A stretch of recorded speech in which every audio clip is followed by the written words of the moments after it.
제2차 세계대전이 끝난 지 얼마 되지 않아 영국에서 한 재미있는 에피소드가 하나 일어났습니다.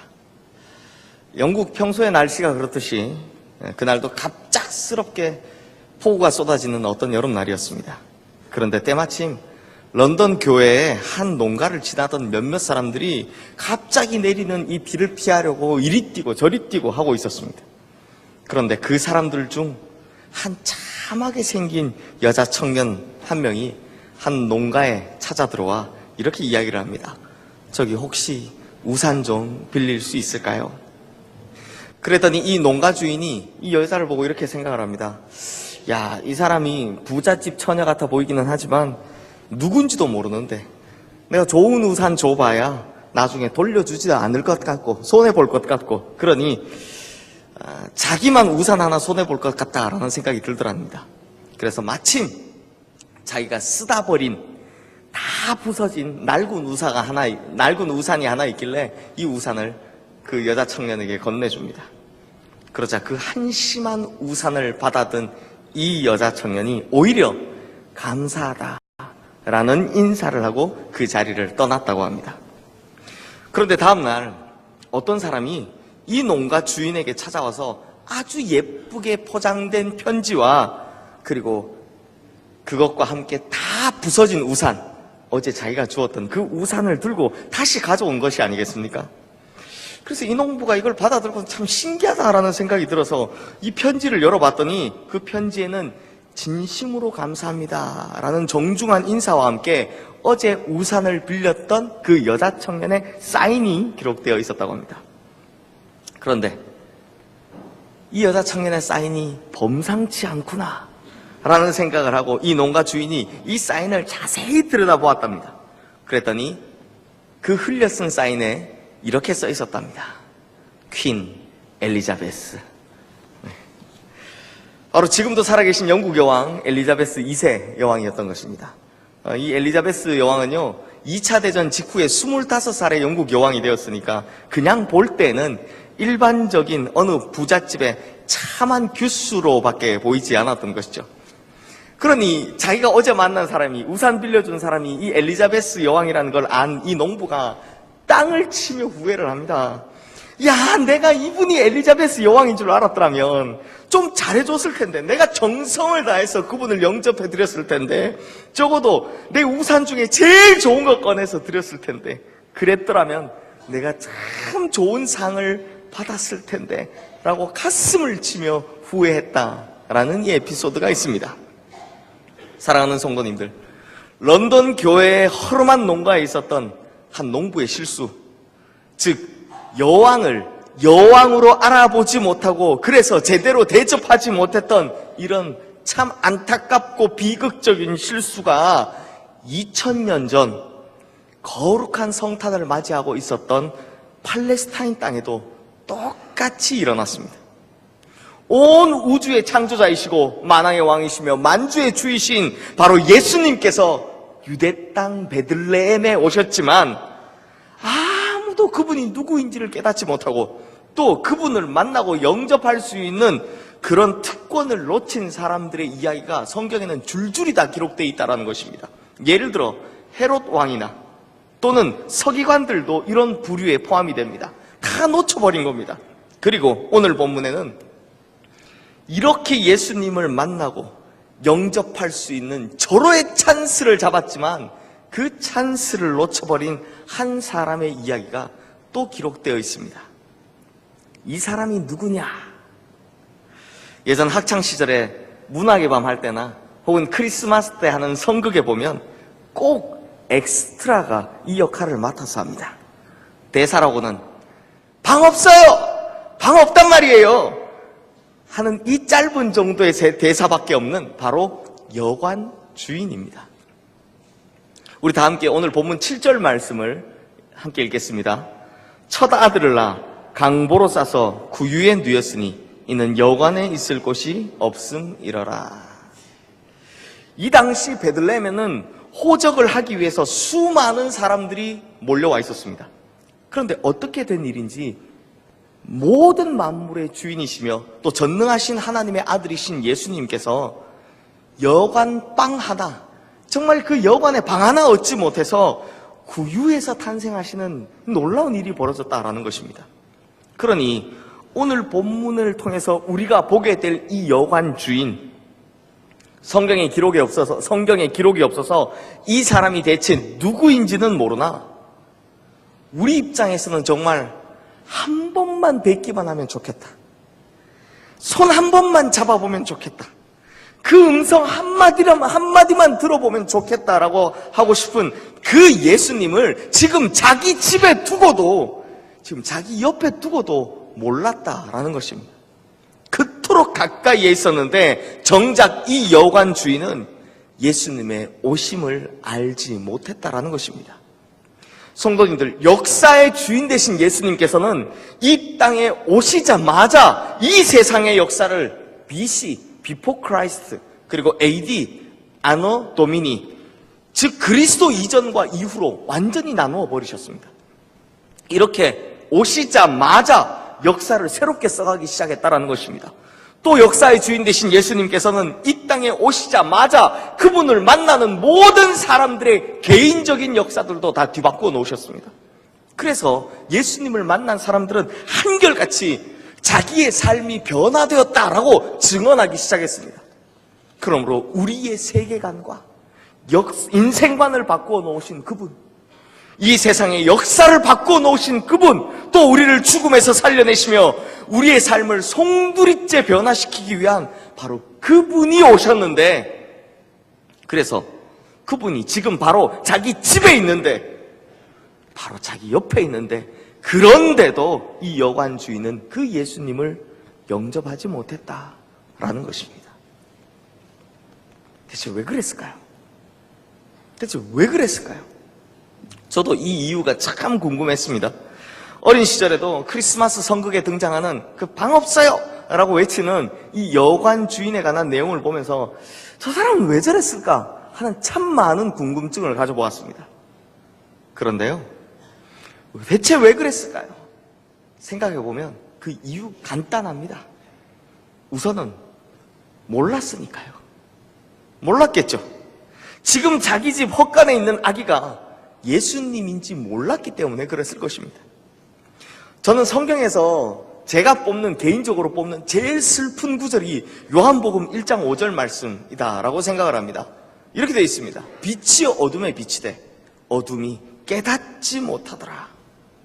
빛이 지금 비치고 있는데 그걸 모르더라, 깨닫지를 못하더라는 것입니다. 즉 빛이 오셨는데 몰랐다라는 것입니다. 그럼에도 제가 또 궁금했던 것은, 아니 보통은요, 자기 집에 아기가 태어나면 좀 특별히라도 잘해줘야 하는 것이 정상 아닙니까? 아무리 그래도 지금 자기 집에 새 생명이 태어났는데, 그렇다면 아무리 박한 사람이다라고 할지라도 산모와 신생아에게 좀 따뜻한 방이라도 하나 내어주는 것, 이게 인지상정일 텐데 이 여관 주인은 대체 왜 그렇게 무심하게 했을까요? 라는 궁금증이 있었습니다. 그런데요, 이것 또한 대답이 간단합니다. 왜 그랬을까요? 바빴으니까요. 이 여관 주인이 그때 도대체 왜 그렇게 바빴는지를 알려면 우리가 잠시 로마의 역사에 대한 공부를 해야 됩니다. 성도님들, 여관 주인이 바쁜 이유를 알아보려고 로마 역사까지 그렇게 보내라고 싶겠지만 여기에는요, 아주 중요한 내용이 담겨져 있기 때문입니다. 성도님들, 혹시 주사위는 던져졌다 라든지 왔노라, 보았노라, 이겼노라 라든지 하는 이런 말 들어보신 적 있으십니까?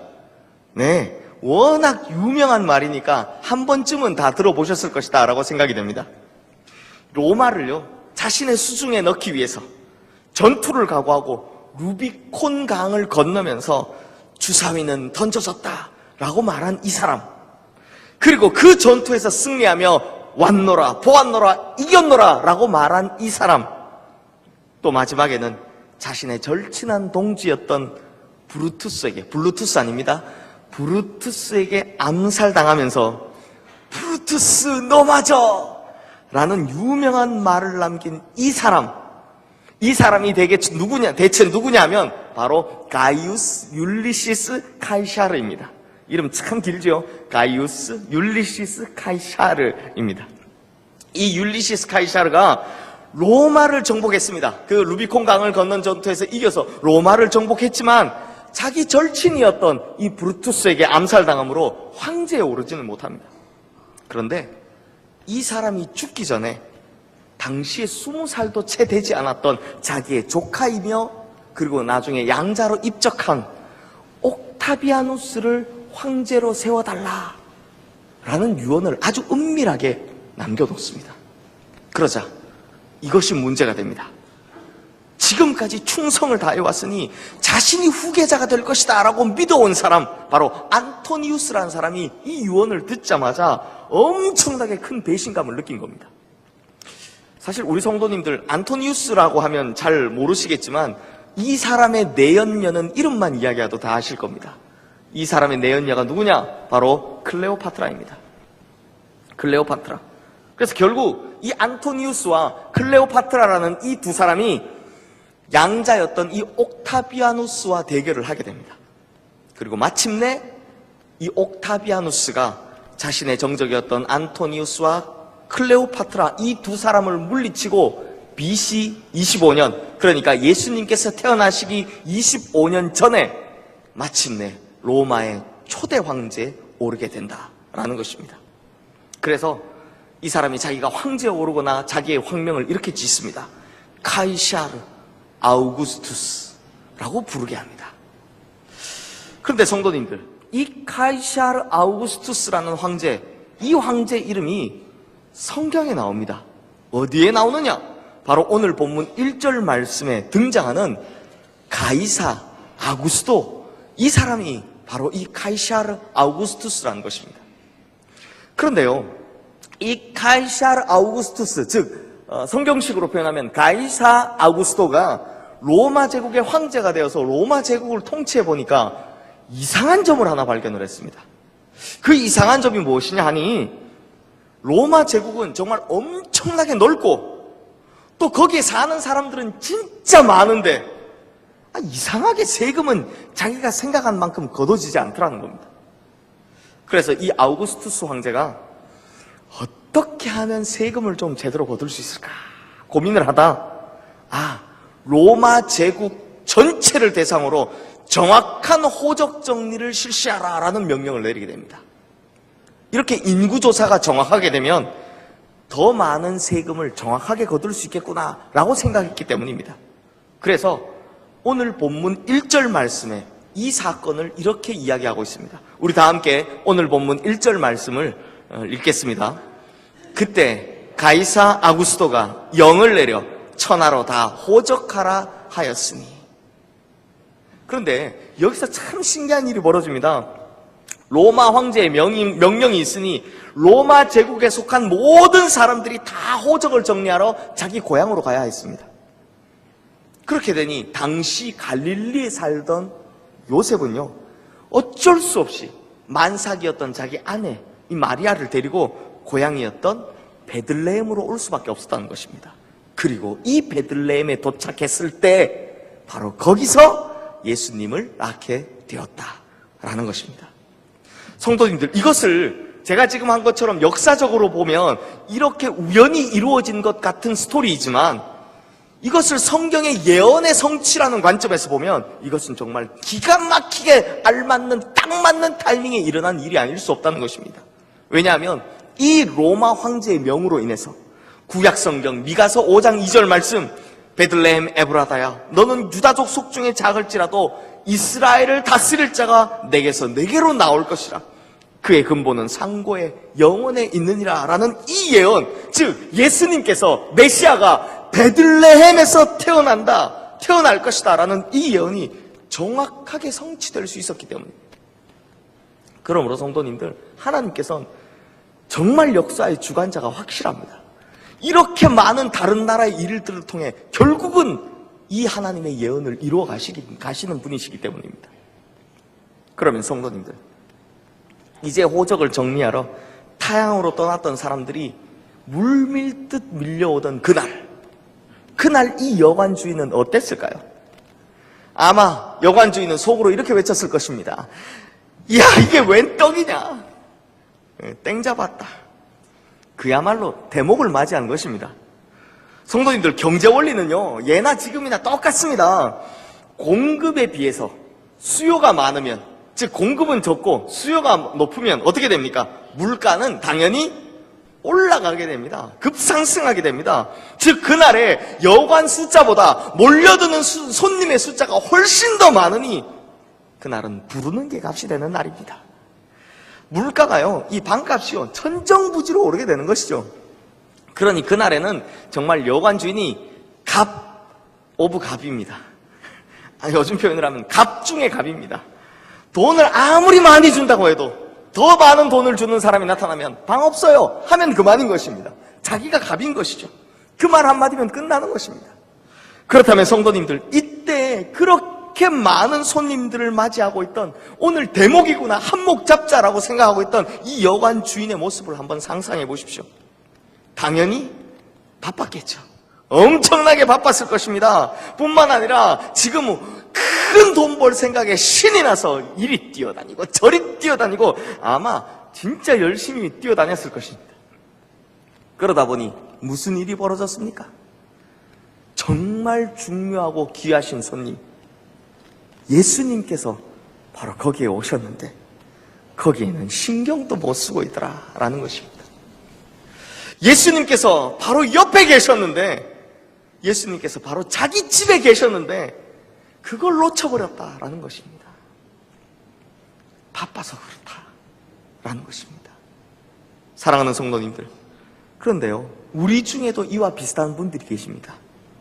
그저 먹고 사느라 바빠서 예수님을 잊어버리며 살았던 사람들, 또 바쁜 일상에 젖어들어서 무엇이 더 중요한가를 잊어버리고 사는 사람들, 그리고 어느 순간부터 자신이 죄인이었다는 것을 잊어버리고 죄의 문제를 해결하기 위해 이 땅에 오신 하나님의 아들 예수 그리스도의 십자가 은혜를 잊어버리고 사는 사람들, 또 언젠가는 반드시 우리의 전생애를 두고 예수님께서 계신 그 재판대에 서게 될 터인데 그분 앞에서 자신의 일생이 어떻게 결산될 것인가에 대해서 전혀 생각하지 않고 살아가고 있는 사람들, 바로 이런 사람들, 이 여관 주인 같은 사람들이 우리 중에도 존재하고 있더라는 것입니다. 크리스찬이라는 이름표를 달고 있는 많은 사람들이 있지만, 교회를 다닌다고 하는 많은 사람들이 있지만, 그 중에는 오늘 본문의 여관 주인과 같이 바빠서, 바쁘다고, 또 몰라서, 전혀 몰라서 그렇게 찾아오신 주님마저도 놓쳐버리는 그런 비극의 주인공들이 너무나 많더라는 것입니다. 제가 이전 교회에서 목회할 때 있었던, 경험했던 일입니다. 어떤 한 분이 식당을 개업하셨습니다. 그런데 이분이요, 회사에서도 명예퇴직을 당하시는 등 정말 어려운 형편 가운데서 새롭게 이 일을 시작하는 것이다 보니 정말 간절한 마음도 있으셨고요, 또 기대 반, 또 두려움 반이셨던 것 같습니다. 그래서 저에게 이런 부탁을 하셨습니다. 목사님, 정말 꼭 오셔가지고, 꼭 오셔서 우리 이 가게 개업할 때 꼭 기도해 주시면 감사하겠습니다 라고 간청을 하셔서요, 제가 그 식당에 개업 신방을 갔습니다. 그리고 그 신방 중에요, 이 식당 좀 잘 되게 해달라고 제가 정말 최선을 다해서, 열심을 다해서 기도를 해드렸습니다. 뿐만 아니라 돌아와서도 생각날 때마다 하나님, 그 집 얼마나 어려우신지 잘 아시잖아요. 그러니까 하나님 꼭 그분 좀 잘 되게 좀 해주세요, 이번은 좀 잘 되게 해주세요 라고 얼마나 간절히 기도했는지 모릅니다. 그분도 저에게 이런 고백을 하셨습니다. 이 식당이 잘 되고 나면 내가 이제는 헌금도 좀 많이 하고 지금까지 못했던 교회 봉사도 좀 열심히 하고 정말 하나님께 영광 돌리는 삶을 살고 싶다고 간절한 마음을 가지고 제게 고백을 하셨습니다. 그런데 성도님들, 이 식당은 어떻게 됐을까요? 이 식당은 어떻게 됐을까요? 네, 목사가 기도했는데 잘 돼야죠. 이 식당 진짜 잘 되기 시작했습니다. 얼마나 잘 되는지 모릅니다. 손님이 얼마나 몰려드는지 이 하루 매출이요, 상상도 못했던 수준으로 올라가기 시작하는 겁니다. 저희가 보면서 기적이다 그랬습니다. 야, 정말 기적 같은 일이 벌어졌다는 겁니다. 그러면 성도님들, 식당이 이렇게 잘 되면 잘 될수록 이 식당 주인이셨던 이분은 어떻게 하셔야 합니까? 당연히 더 열심히 하나님을 잘 섬겨야 하는데, 그리고 하나님께 더더욱 감사한 마음으로 사셔야 하는데, 그런데 어떻게 되었을까요?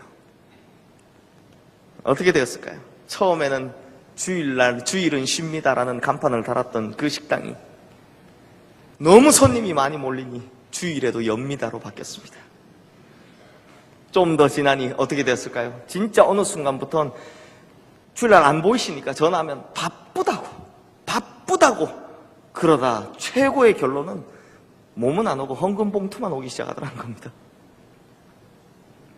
그런데 이런 일들이, 제가 목회하는 동안 이런 일들은요, 정말 비일비재하게 볼 수 있었던 일입니다. 제가 청년부를 오래 했지 않습니까? 청년부 맡은 동안 취업을 위해 기도해달라고 하는 청년들이 얼마나 많은지 아십니까? 그리고 입시를 위해 간절한 마음으로 기도해달라고 하는 청년들이 얼마나 많았습니까? 분명히 이번에 그 직장에 취업하면, 그리고 이번 입시에 원하는 결과가 나오면 내가 정말 하나님을 위해 살겠노라고 그렇게 다짐했던 그 청년들이 정작 취업되고 나면, 또 합격하고 나면 하나같이 바쁘다고, 정말 뭐가 그리 바쁜지, 뭐 그렇게 바쁜지 몰라도 어디 간다, 동아리 모임 간다, 결혼식 가야 된다, 그렇게 바쁘다고 하면서 주일에 예배 빼먹는 일들이 일수더라는 것입니다. 그러니 이런 분들은요, 우리가 흔히 말하는 복받았다, 잘 되었다라고 하는 그것이 오히려 자신을 주님께로부터 멀어지게 한 저주가 되어버린 케이스들이다 라는 것입니다. 사랑하는 성도님들, 누가복음 14장 말씀에 나오는 잔치의 비유를 혹시 기억하십니까? 주인이 큰 잔치를 베풀고 많은 사람들을 초청합니다. 그랬는데 그 초청받은 사람들이 뭐라고 합니까? 다들 하나같이 바쁘다라고 합니다.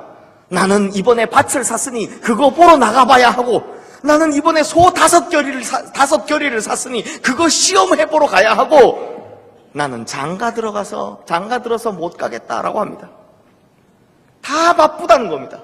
그래서 이 비유에는 바쁘다라는 핑계로 무엇이 중요한지를 잊어버린 사람들을 향한 주님의 슬픔과 분노가 그대로 다 들어있는 것입니다. 그 분노와 슬픔의 마음을 담은 그 주인이 뭐라고 이야기합니까? 누가복음 14장 24절 말씀입니다. 내가 너희에게 말하노니 전에 청하였던 그 사람들은 하나도 내 잔치를 맛보지 못하리라 하였다 하시니라. 마찬가지로 이 세상 역사의 막이 내릴 때의 모습을 예수님께서 이렇게 말씀하십니다. 마태복음 24장 37절에서 39절 말씀입니다. 노아의 때와 같이 인자의 임함도 그러하리라. 홍수전에 노아가 방주에 들어가던 날까지 사람들이 먹고 마시고 장가들고 시집가고 있으면서 홍수가 나서 그들을 다 멸하기까지 깨닫지 못하였으니 인자의 임함도 이와 같으리라. 성도님들, 이 말씀을 오해하시면 안 됩니다. 여기서 예수님께서는요, 먹고 마시고 결혼하고 하는 것, 이것이 잘못되었다라고 정죄하시는 것이 아닙니다. 그리스도인이라면요, 당연히 자신에게 맡겨진 생업을 소명으로 삼아야 합니다. 그래서 자기에게 맡겨진 일을 최선을 다하고 땀 흘리며 열심히 하는 것, 이것이 그리스도인의 원래 사명입니다. 그러므로 예수님께서 이 마태복음 말씀을 통해 강조하시는 것이 무엇이냐 하면 바로 바쁘다라는 핑계로 정작 무엇이 중요한지를 잊고 산다라는 것을 꼬집으셨다라는 것입니다. 바쁘다라고 하면서 그렇게 주님 오시는 것조차 잊고 살다가 정작 주님 오시는 날이 왔음에도 불구하고 마치 이 여관 주인처럼 깨닫지 못하는 사람들이 수두룩하더라라는 말씀입니다. 그러므로 성도님들, 우리의 삶의 우선순위가 잘못 정립되어 있으면 우리도 오늘 본문의 이 여관 주인처럼 예수님께서 자기의 집에 찾아오시는 이 엄청난 기회를 맞이하고서도 오신지도 모르는, 그리고 그저 바쁘다고 무시만, 그래서 헛간구이에 그냥 놔둬버리고 끝나버리는 그런 비극적인 사람이 되어버린다라는 것입니다. 그러므로 우리 시흥의 성도님들은 주님이 오셨는데도 여전히 무관심했던 여관 주인, 바쁘다라고 하며 주님 오심에 무신경해졌던 그 여관 주인, 이 여관 주인과 같이 내게 주신 축복을 오히려 저주로 바꿔버리는 그런 어리석은 성도가 되지 않기를 진심으로 축원합니다. 그래서 우리 시흥의 성도님들은 한 분도 빠짐없이 늘 깨어서 기다리고 있다가 진짜 주님 오시는 날이 되면 정말 주님 오시기를 간절히 기다리고 있었습니다. 내가 마라나타의 심정으로 살고 있었습니다 라고 고백하며 주님께 큰 칭찬을 받는 우리 모든 성도님들 되시기를 주님의 이름으로 축원합니다. 특별히 오늘 은퇴식을 가지시는 우리 귀하신 장로님들, 집사님들, 권사님들 이렇게 차려입고 계시니 다 세댁 같고 은퇴하실 분들이 아니라 신랑 같고 세댁 같습니다. 우리 은퇴하시는 분들 지금까지 잘 해오셨습니다. 신앙생활도 잘 해오셨고요. 그래서 아마 하나님께서 오늘 은퇴하시는 분들 누구보다 더 크게 칭찬하실 겁니다. 하지만 은퇴가 끝이다, 이제 끝이다 라고 생각하셔서 신앙의 흐트러짐을 보이시는 것이 아니라 오히려 새로운 시작이다 라고 생각하셔서 더더욱 주님 앞에 깨어있는 신앙, 주님을 기다리는 신앙을 가지셔서 주님 오시는 날 지금보다 더 크게 칭찬받으시는 우리 은퇴하시는 성도님들 되시기를, 우리 집사님, 장로님, 권사님 되시기를 주님의 이름으로 축원합니다. 이제 말씀을 마무리하겠습니다. 오늘은 무슨 날입니까? 대림절이 시작되는 첫 번째 주일입니다. 성탄을 앞두고 주님께서 오심을 준비하며 기다리는 이 4주간의 기간을 기다릴 대, 이 말 임자를 써서 대림절기니까 대림절이라고 부릅니다. 그러므로 대림절은 주님이 오시기를 정말 간절히 기다리고 있습니다 라고 하는 기다림의 절기라는 것입니다. 그런데 성도님들, 이 기다림에는 두 가지 종류의 기다림이 있습니다.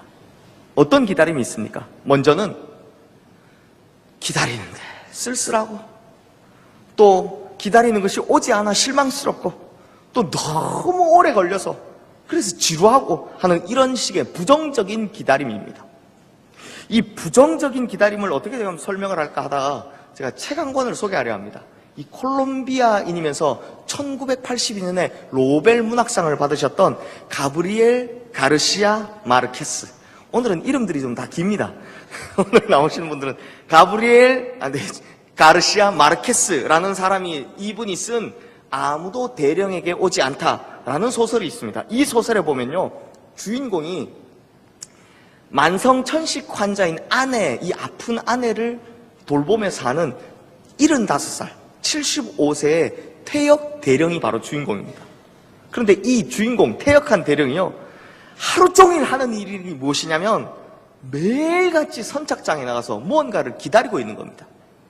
그리고 그것을 얼마나 기다렸냐? 15년을 기다립니다. 이 대령이요, 뭘 그렇게 기다리고 있는가 하면 바로 군인 연금 수령 대상자가 되었습니다 라고 하는 그 전갈, 그 편지를 기다리고 있더라는 겁니다. 그런데 이 기다림이 어떻습니까?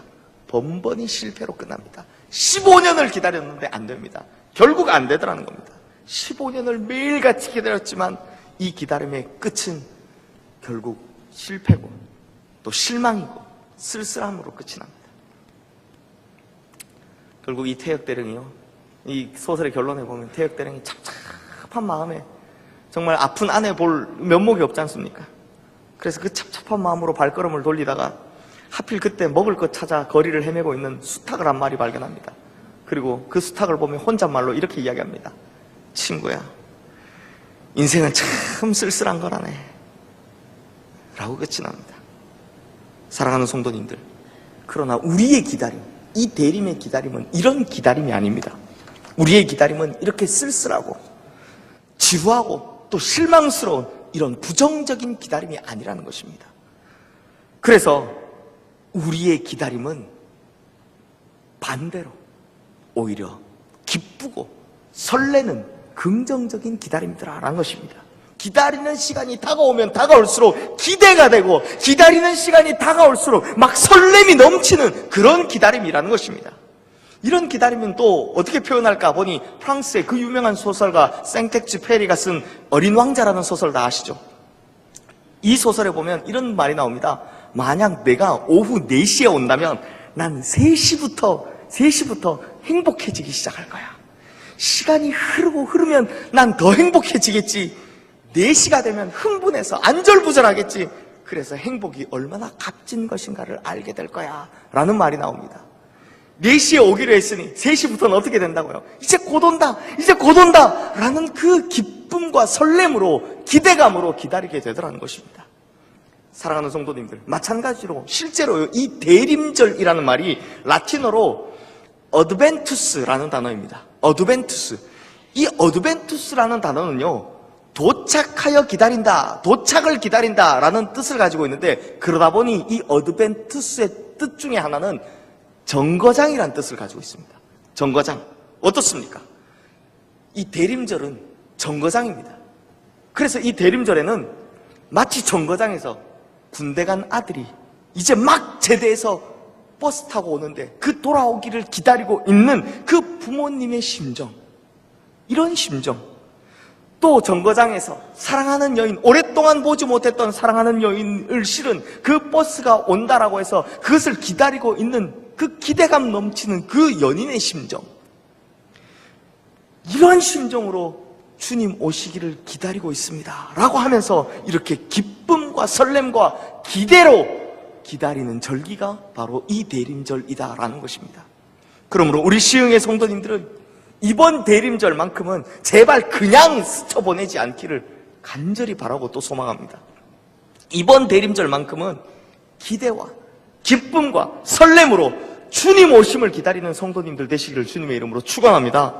매년 그냥 지나쳐온 크리스마스 아닙니까? 이 크리스마스 시즌 되면 뭐 생각하셨습니까? 주님 생각하셨습니까? 아니죠. 휴일에는 뭐 하지? 아유, 크리스마스에는 뭐 하지? 저희 가족들하고 식사나 할까? 어느 식당 가야 되나?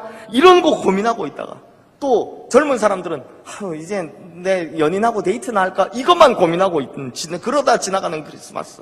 혹은 이번 크리스마스에는 우리 애한테 무슨 선물 사줘야 되나? 이거 고민하다 지나가는 크리스마스 보내지 않으셨습니까? 그렇게 무신경하게 지나쳐버리는 그런 크리스마스가 아니라 이번만큼은 주님이 오심을 기다리고 그 만남에 대한 기대와 설렘과 기쁨으로 기다리다 정말 주님을 만나게 되는 그런 크리스마스 보내게 되시기를 주님의 이름으로 축원합니다. 그래서 우리 중에는 오늘 본문의 이 여관 주인처럼 놓쳐버리고 그리고 나서 후회하는 그런 안타까운 성도님들이 없기를 바랍니다. 사랑하는 성도님들, 주님은요, 주님을 기다리신 사람에게, 주님을 기다리는 사람에게 절대로 실망시키시는 분이 아니십니다. 그러므로 이번 대림절만큼은 주님이 오시기를 간절히 기다리고 있습니다라는 마음가짐으로 주 예수여 어서 오시옵소서라는 그 마라나타의 마음가짐으로 그렇게 기대하며 기다리다 주님 오시는 그 순간 기쁨으로 맞이하고 소리쳐 찬송하는 우리 모든 성도님들 되시기를 주님의 이름으로 축원합니다. 기도하겠습니다. 마라나타, 주 예수여 오시옵소서. 주님, 우리가 이런 간절한 마음으로, 이런 간절한 기다림으로 이번 대림절을 맞이하려 합니다. 2000년 전 이 땅에 오신 주님, 그리고 지금도 우리와 함께하고 계신 주님, 또한 반드시 우리에게 다시 오실 주님, 이 주님에 대한 애착과 연민으로 기다리는, 간절히 기다리는 이번 대림절이 되게 하여 주시옵소서. 그래서 이번 크리스마스만큼은 이 세상의 법칙에 따르는 크리스마스가 아니라, 그래서 다른 것 때문에 바빠서 무의미하게 넘어가는 그런 크리스마스가 아니라 진정으로 주님을 만나고 주님 때문에 기뻐할 수 있는, 주님이 주인공 되시는 크리스마스, 그리고 주님과의 만남이 이루어지는 그런 크리스마스가 되게 하여 주시옵소서. 우리의 기다림의 유일한 대상 되시는 우리 주 예수 그리스도 이름으로 기도드리옵나이다. 아멘.